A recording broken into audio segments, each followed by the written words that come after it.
नमस्कार, welcome to my channel. आज का टॉपिक है जो क्वेश्चन सबसे ज़्यादा आ रहा है, जो कि 90% यंगस्टर का है, कपल्स का है, वो है लव लाइफ। लव लाइफ में धोखा, बात ना होना, विचार ना मिलना, एक्सेट्रा। एस्ट्रोलॉजी में अगर हम देखें तो लव का हाउस हमारे बर्थ चार्ट में 5th हाउस है, जो कि हमारे लव लाइफ, हमारी प्राइमरी एजुकेशन, हमारे पेट, हमारे पास्ट कर्मा का भी है। तो हम जानेंगे कि क्यों लव लाइफ में प्रॉब्लम्स आती हैं, क्यों एक ही लव लाइफ तो बहुत अच्छी चलती है पर दूसरे की क्यों नहीं चलती, जबकि वो भी सेम एफर्ट डाल रहा है, सेम अंडरस्टैंडिंग रख रहा है, फिर भी प्रॉब्लम्स क्यों आती हैं। कई बार ऐसा होता है कि पहले तो लव लाइफ ठीक चल रही होती है तो एकदम से प्रॉब्लम्स क्यों आ जाती हैं। 5-6 साल का रिश्ता 1 मिनट में क्यों बर्बाद हो जाता है, चाहे वो लव लाइफ हो या मैरिड लाइफ हो। इन चीज़ों को हम देखेंगे। प्रॉब्लम किसी को ज़्यादा आती है, किसी को कम आती है, ऐसा भी क्यों होता है। सबसे पहले तो हम 5th लॉर्ड को देखेंगे। एस्ट्रोलॉजी में जो 12 हाउस होते हैं, 1st, 2nd, 3rd, 4th, और जहाँ पे 5th हाउस आता है वो हमारा लव लाइफ का हाउस होता है। राशि उसमें कोई भी हो सकती है। काउंटिंग में हम 5th देखेंगे। फिर हम देखेंगे कि 5th हाउस जो है हमारा, वहाँ पे हमारी कौन सी राशि है और उसका जो लॉर्ड है, यानी जहाँ पे जो भी राशि है, उस राशि का जो प्लैनेट है, जिसको हम लॉर्ड, स्वामी बोलते हैं, वो कैसा होके बैठा है। सबसे ज्यादा लव लाइफ में प्रॉब्लम तब आती है कि जब जो लव लाइफ का प्लैनेट है वो 6, 8, 12 में बैठा चला जाए, यानी कि 6th, 8th और 12th हाउस में चला जाए, तो लव लाइफ हमारी कभी भी स्मूथ नहीं चल सकती। हम हमेशा प्यार में स्ट्रगल करेंगे, पूरी लाइफ प्यार में स्ट्रगल करते रहेंगे, फिर भी हमें वो लव अफेक्शन नहीं मिल पाएगा जिसकी हम इच्छा रखते हैं। हम अपनी तरफ से तो रिश्तों को जितना मर्जी ठीक करने की कोशिश करें पर नहीं कर पाएंगे। एग्जाम्पल 5th हाउस में देखिए, अगर मीन राशि है हमारी, ये एग्जाम्पल के तौर पे ले रही हूँ मैं, वहां पे कोई भी राशि हो सकती है। अगर वहां पे मीन राशि है तो उसका लॉर्ड, जो उनका स्वामी है, वो जुपिटर हुआ, यानी कि गुरु ग्रह हुआ, और वो 6th में बैठा है। तो क्या होगा, तो प्यार में हमेशा स्ट्रगल बनी रहेगी, हम बीमार रहेंगे। जैसे ही हम किसी से प्यार में होंगे हम बीमार पड़ जाएंगे, हमें डिसीजेस घेर लेंगी। और अगर उसका लॉर्ड 8th में चला जाए, 8th हाउस में चला जाए, तो हमें प्यार में मृत्यु तुल्य कष्ट मिलेगा। हम सोचेंगे कि हम तो सामने वाले के साथ बहुत ज्यादा करते हैं, फिर वो क्यों नहीं करता। तो ये ना सारा जो है ना पास्ट कर्मा से ही जुड़ी हैं चीजें।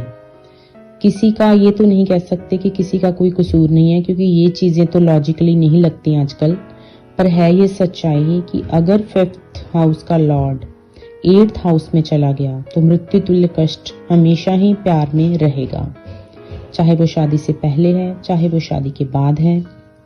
जितना मर्जी हम पार्टनर को समझा लें, अंडरस्टैंडिंग रखने की कोशिश कर लें, वो चीजें नहीं हो पाएंगी। तो इस तरह लव लाइफ में प्रॉब्लम क्रिएट होती ही रहेंगी। अब ये क्वेश्चन भी आएगा कि अब कईयों का लॉर्ड 6 या 12 में तो नहीं है, फिर भी प्रॉब्लम आ रही है। फिर क्यों प्रॉब्लम आ रही है, तो उस सेकंड प्रॉब्लम तब आती है कि जब मैलेफिक की दृष्टि लव लाइफ पे पड़ रही हो। जैसे कि फॉर एग्जांपल मैंने पहले भी दिया कि जहाँ पे मीन राशि है वहां 5th हाउस पे राहु केतु का एक्सेस आ जाए। सबसे ज्यादा प्रॉब्लम आती है राहु केतु के एक्सेस से। वहां पे राहु केतु का एक्सेस आ गया, राहु ने उसे देख लिया, तो हमेशा प्यार में कंफ्यूजन बनी रहेगी। और अगर केतु ने देख लिया तो क्या होगा कि हमारे बार बार ब्रेकअप्स होंगे। इन सब के बाद अगर हम कॉमनली सबको देखें तो कुंडली में चंद्र और शुक्र वीक हुए, हमारी बर्थ चार्ट में अगर हमारा मून एंड वीनस, जो कि दोनों वीनस तो खासकर है ही लव का प्लैनेट, अगर वो वीक है तो प्रॉब्लम्स बनी ही रहेंगी। शुक्र नीच के हुए तो बार बार अफेयर्स होंगे, जिससे मून और भी वीक हो जाएगा। मून इमोशन का कारक है, हमारा फूड है और एस्ट्रोलॉजी में सबसे इंपॉर्टेंट प्लैनेट है। हमारी राशियां, महादशाएं सब मून पर डिपेंड है।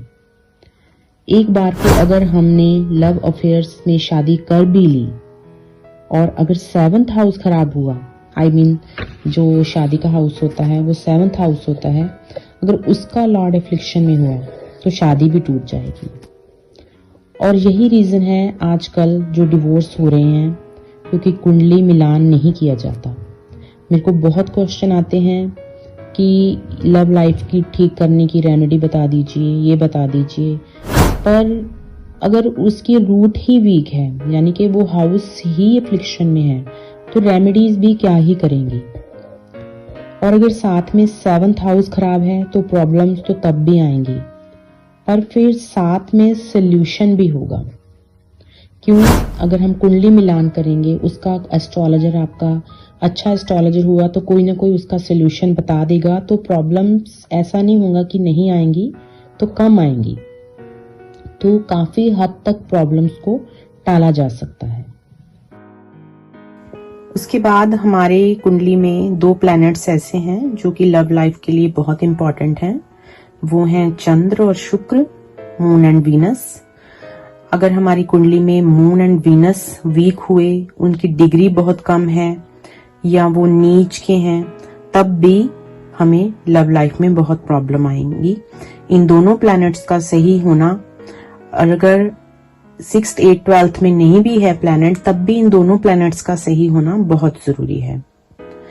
और सबसे बड़ी चीज जो है वो है महादशा, जिसको हम टाइम बोलते हैं।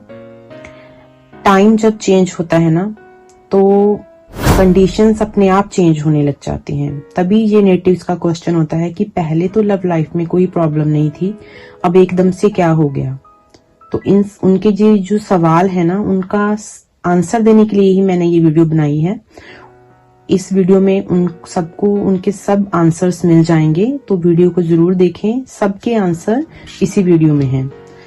जब वो पूछते हैं कि पहले प्रॉब्लम नहीं थी अब क्यों हो गई, तो उसका आंसर है कि आपकी महादशा या अंतरदशा, क्योंकि ये दोनों टाइम बहुत काफी लंबे लंबे होते हैं। महादशा भी सबसे कम महादशा 7 years की होती है, जो कि सूर्य की होती है, केतु की होती है, और सबसे बड़ी महादशा तो शनि की होती है।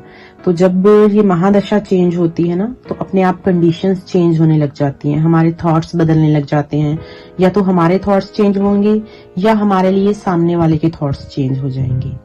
तो ये भी चीजें बहुत वर्क करती हैं। तो ऐसे हम अपने लव लाइफ को देखेंगे अपनी कुंडली में। तो ये तो हुआ आपकी प्रॉब्लम्स क्यों आती हैं। तो सोल्यूशन क्या है? सोल्यूशन एक ही है। देखिए, एस्ट्रोलॉजी ना इतनी डिफिकल्ट नहीं है, जिसको हम देख देख के ज्यादा सोच के करते हैं कि हाँ ऐसा है तो ऐसा है। ये सभी जो सूत्र है ना, वो एस्ट्रोलॉजर्स के लिए हैं। तो जो आम लोग हैं ना, वो अगर जितना इस चीजों में ज्यादा जाएंगे ना, पर उनको कैलकुलेशन नहीं करनी आएगी, तो कंफ्यूजन और भी बढ़ जाएगी। तो वो डीप कैलकुलेशन में ना जाएं। या तो आप अपने लिए, खुद के लिए एस्ट्रोलॉजी जरूर सीखें। अगर आपको नहीं, वर्क के लिए भी नहीं करनी, तो अपने लिए एस्ट्रोलॉजी जरूर सीखें।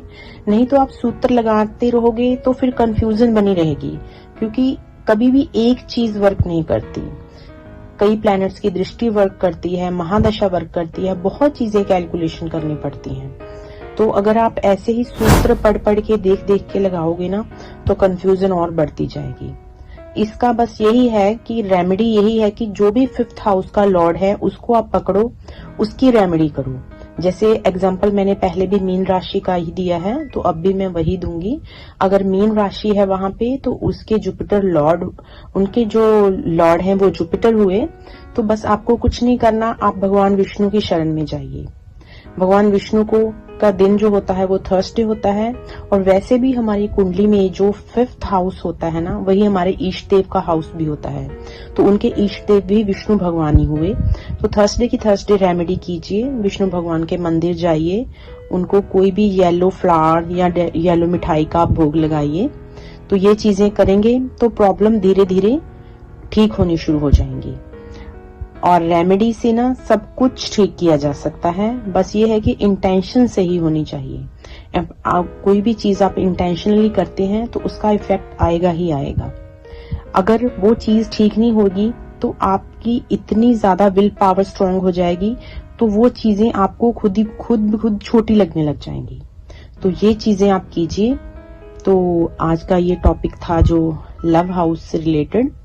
आई होप आपको वीडियो अच्छी लगी होगी, आपके सभी क्वेश्चन का आंसर मिला होगा। तो जल्दी से जल्दी मेरे चैनल को सब्सक्राइब कीजिए, लाइक कीजिए। जो भी अगर वीडियो में किसी को कुछ भी उसका आंसर सोल्यूशन मिला है तो प्लीज चैनल को जरूर सब्सक्राइब कीजिए, इसको लाइक कीजिए, आगे शेयर कीजिए। और जल्द ही यहाँ पे फ्री एस्ट्रोलॉजी कुंडली प्रेडिक्शन स्टार्ट हो जाएगी, तो जुड़े रहिए मेरे साथ। Thank you so much.